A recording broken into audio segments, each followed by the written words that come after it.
Sidi Tiemoko Touré, bonsoir. Bonsoir. Vous êtes le ministre de la Communication et des Médias, ainsi que porte-parole du gouvernement en Côte d'Ivoire. Merci d'avoir accepté notre invitation.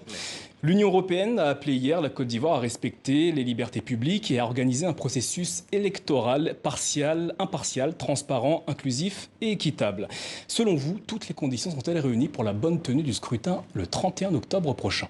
Nous sommes sur la même longueur d'onde que l'Union européenne, qui d'ailleurs, dans cette même déclaration, a affirmé accompagner la Côte d'Ivoire dans la tenue de cette échéance très importante. Et il faut juste relever que les différents termes relevés dans ce rapport sont bien tenus par le gouvernement dans la mesure où toutes les initiatives sont prises pour adresser les différents sujets. Et d'ailleurs, le représentant spécial de l'Union européenne en Côte d'Ivoire est très bien informé de toutes ces différentes avancées et tout ce qui est adressé par le gouvernement de la Côte d'Ivoire. Donc selon vous, pas d'inquiétude, pour le 31 octobre, tout se déroulera bien? Pas d'inquiétude. L'ancien président Henri Konan Bédié et Pascal Affi-N'Guessan semblent avoir trouvé un terrain d'entente au sujet de la candidature du président Alassane Ouattara. Ils sont contre, c'est ce qu'on va voir sur le tweet d'Henri Konan Bédié qui va s'afficher à l'écran.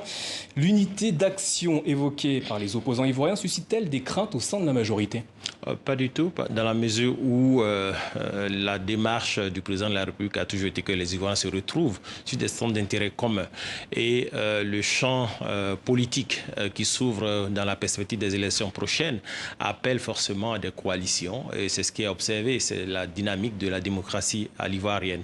Et il n'est pas exclu aussi que ces différents partis politiques se joignent à la majorité présidentielle dans le cadre d'une compétition saine. Et d'ailleurs, nous appelons les uns les autres à faire valoir leur programme politique et c'est sur ce chantier que les populations les attendent. Et je serais très curieux de voir ce que propose chacun des différents candidats, des 4 candidats proposés ou validés par le Conseil constitutionnel. Alors l'opposant Guillaume Soro va plus loin en ce qui concerne la tenue de la présidentielle du 31 octobre. Je vous propose de l'écouter et on se retrouve tout de suite. Il n'y aura pas d'élection par la mobilisation. Le peuple ne voudra pas d'élection en Côte d'Ivoire. C'est-à-dire concrètement, vous allez l'empêcher par des manifestations Oui, ça c'est dit. On va faire une concertation avec l'opposition, je vous l'ai dit. Même dans mon propos liminaire, c'est écrit. Et j'ai déjà demandé au peuple de commencer à se mobiliser. Le report du scrutin présidentiel, c'est un scénario envisageable en Côte d'Ivoire? Déjà, c'est mot tenu par une personnalité qui a été, il faut le relever, ancien président de l'Assemblée nationale et assez irresponsable de sa part. C'est aussi un de vos anciens alliés. Oh, oui, mais c'est quand même irresponsable. Il faut quand même le rappeler, alors lui demander de revenir sur terre, de redescendre sur terre. Il faut aussi souligner une chose, c'est que la vie politique ne se rythme pas à sa personne. Et les élections auront lieu à bonne date, c'est-à-dire le 31 octobre 2020. J'insiste, le 31 octobre 2020, et c'est un délai constitutionnel inscrit dans notre Constitution. Il n'y a pas d'autre alternative. Guillaume Soro appelle également à la mobilisation des Ivoiriens. Certaines violences se sont produites lors de ces mobilisations, on l'a vu ces derniers jours. Comment comptez-vous empêcher ces violences si elles advenaient de nouveau dans le pays? Déjà, il convient en la matière de présenter la compassion à ces différentes populations qui ont perdu, qui ont été éprouvées relativement à ces violences, qu'il faut le rappeler, sont manipulées dans les fiefs des différents opposants en question. Dans le cadre d'Aoukro, la ville natale de la ville où se trouve le président Bédié, c'est dans son fief que les violences ont eu lieu. À Bounois, par exemple, c'est chez Mme Simone Gbagbo. Et ceci est véritablement regrettable, cette manipulation de la violence pour faire de la communication exclusivement. Le RHDP a organisé aujourd'hui une manifestation à Yopougon. L'opposition aura-t-elle l'occasion d'organiser elle aussi des manifestations? C'est le cas. La liberté d'expression est une réalité en Côte d'Ivoire.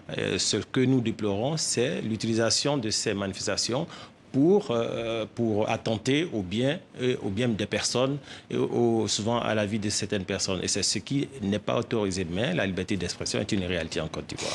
En 2000, le président Alassane Ouattara avait été écarté par la Cour suprême de la course à la présidentielle. 5 ans plus tard, l'ancien président, Laurent Gbagbo, avait utilisé ses pouvoirs constitutionnels pour qu'Alassane Ouattara puisse se présenter. Nous sommes en 2020. Qu'est-ce qui empêche aujourd'hui l'actuel président ivoirien de faire la même chose? Nous sommes, il faut le relever, nous sommes dans un contexte où véritablement il faut que les mécanismes institutionnels puissent faire leur effet et jouer leur rôle. Et en la matière, l'exception généralement tue l'exercice de la démocratie. Et donc ces élections permettent en réalité au peuple souverain de la Côte d'Ivoire de pouvoir jauger et de pouvoir faire le choix relativement aux programmes qui sont proposés aux uns et aux autres. Donc l'exception, c'était hier. Désormais, la meilleure façon et la seule et unique procédure pour pouvoir accéder au pouvoir, c'est par les urnes. Donc, permettez que les populations ivoiriennes puissent s'exprimer et choisir librement leurs dirigeants. Donc, il n'y aura pas de geste de la part d'Alassane Ouattara pour un retour de Laurent Gbagbo en Côte d'Ivoire? Là n'est pas la question. Il faut juste relever une chose pour répondre à votre préoccupation. La qualité d'homme politique ne rend pas les uns les autres non justiciables vis-à-vis de la loi ivoirienne. Et donc, chacun, dans sa posture de politicien, puisqu'ils aspirent tous à gouverner la Côte d'Ivoire, doivent savoir tirer les leçons de leurs incartables pendant leur gouvernance ou pendant leurs différents parcours. Le président ivoirien a annoncé le 5 mars qu'il ne briguait pas de nouveau mandat suite à la disparition d'Amadou Gon Coulibaly, son Premier ministre. Il est revenu sur sa déclaration et a annoncé sa décision de briguer un nouveau mandat. Est-ce à dire que personne d'autre au sein du RHDP est en mesure de remplacer le président? Ce sont exclusivement tous les cadres, toutes ces compétences auxquelles vous faites allusion au sein du RHDP qui unanimement ont pris la décision de porter leur choix sur le meilleur cheval qui est Alassane Ouattara, dans la mesure où la Constitution lui permet. Et d'ailleurs, sur ce sujet, le Conseil constitutionnel a tranché définitivement à la lecture de nos règlements intérieurs. Quel nouveau projet de société le président Alassane Ouattara compte-t-il proposer aux Ivoiriens?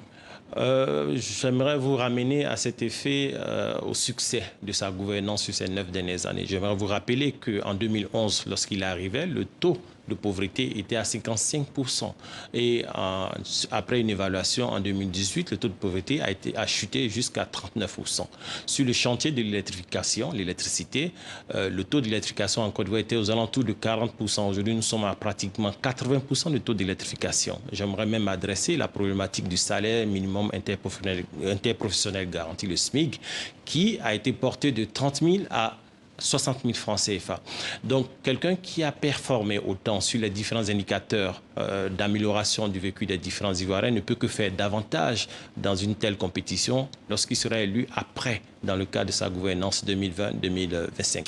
En cas de victoire lors de cette présidentielle, les Ivoiriens assisteront-ils à l'avènement de cette nouvelle génération évoquée par le président Alassane Ouattara? Ça semble évident parce qu'autour d'Alassane Ouattara, vous avez cette jeune génération de cadres qui ont envie de prendre de la responsabilité, qui ont envie de faire des preuves.